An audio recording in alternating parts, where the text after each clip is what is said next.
गजल सम्राट पंकज उधास का 72 साल की उम्र में कैंसर से निधन हो गया।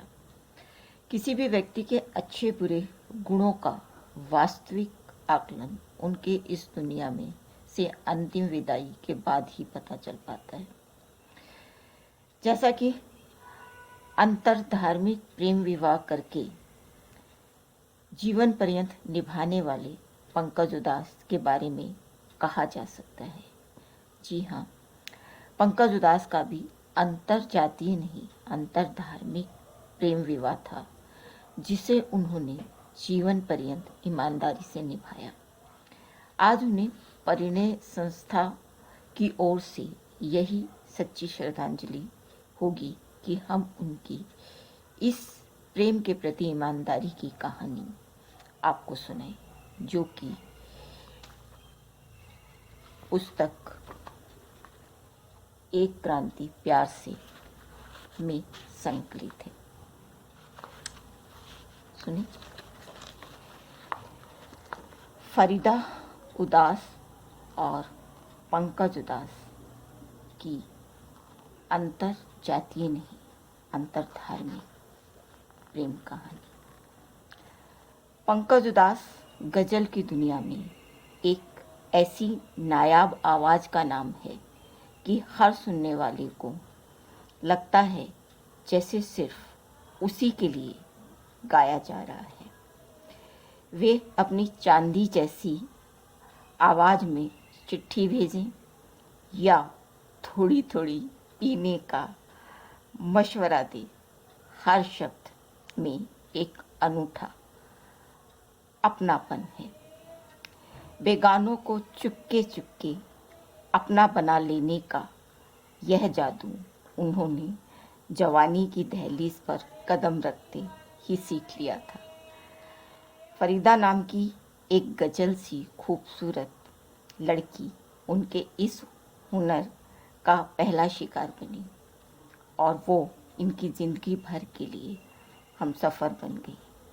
पंकज उधास और फरीदा उधास की जोड़ी का नाम लोग आज बड़े आदर और प्यार से लेते हैं, क्योंकि आज जब फिल्मी या कलाकार लोगों की दुनिया में अफेयरबाजी का सैलाब आया हुआ है, ऐसे में बिना किसी शक, सवाल और शिकायत की शहद सी जिंदगी जीना वाकई काबिले तारीफ है।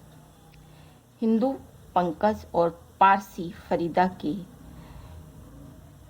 मज़हब अलग अलग थे, अतः दोस्ती होते ही इन्होंने वायदा किया था कि हमारा किसी भी बात पर झगड़ा हो सकता है, लेकिन धर्म पर के नाम पर कोई झगड़ा नहीं होगा। आज तक यह वादा दोनों पूरी शान से निभा रहे हैं।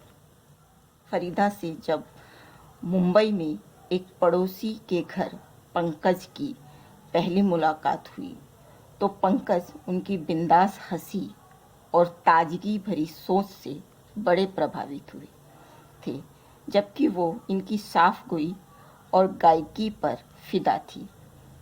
इन दोनों का प्यार शादी से पहले ही इतना गाढ़ा हो चुका था कि 1980 में जब पंकज का पहला एल्बम आहट निकालने में पैसे की कमी पड़ी तो फरीदा ने ही कहीं से उधार लाकर पैसे दिए। दोनों चाहते थे कि शादी भागकर नहीं बल्कि घर वालों की मर्जी से हो, अतः समझाने बुझाने में थोड़ा समय लगा। बंदूक रखने वाले फरीदा के फादर से पंकज बड़ी हिम्मत करके बात करने पहुंचे थे। खैर, मेहनत रंग लाई और 11 फरवरी 1982 को शहनाई बज गई। पंकज जब शोहर बने तो गज़ल की दुनिया में अपना मुकाम बनाने की जी तोड़ कोशिश में लगे थे, जबकि फरीदा एयर इंडिया में एयर होस्टेस की नौकरी करती थी।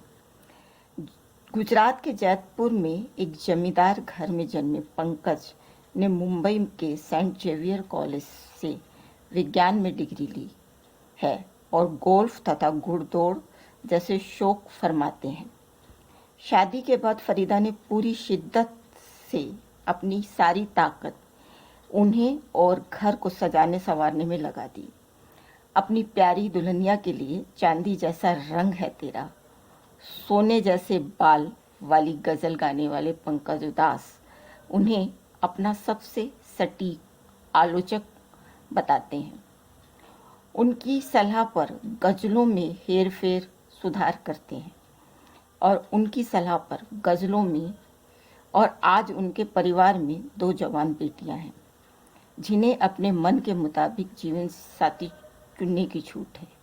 पद्मश्री प्राप्त पंकज को शुरुआत में जब सफलता नहीं मिली थी, तो उन्होंने कनाडा जाकर शो किए और हिट होकर भारत लौटे।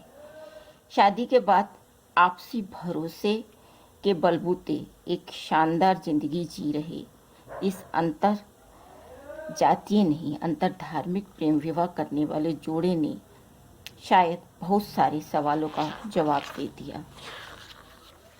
यही है फरीदा और पंकज उदास की प्रेम कहानी। सचमुच रिश्तों में ईमानदारी और विवाह करना जोश में तो बहुत बड़ी बात, बहुत आम बात है। मुश्किल क्या है? निभाना।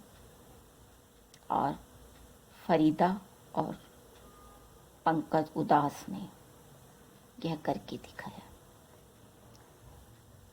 उन्हें परिणय संस्था की ओर से विनम्र श्रद्धांजलि। और मैं सुनीता राजेश्वर, अध्यक्ष परिणय। जय हिंद, जय भारत।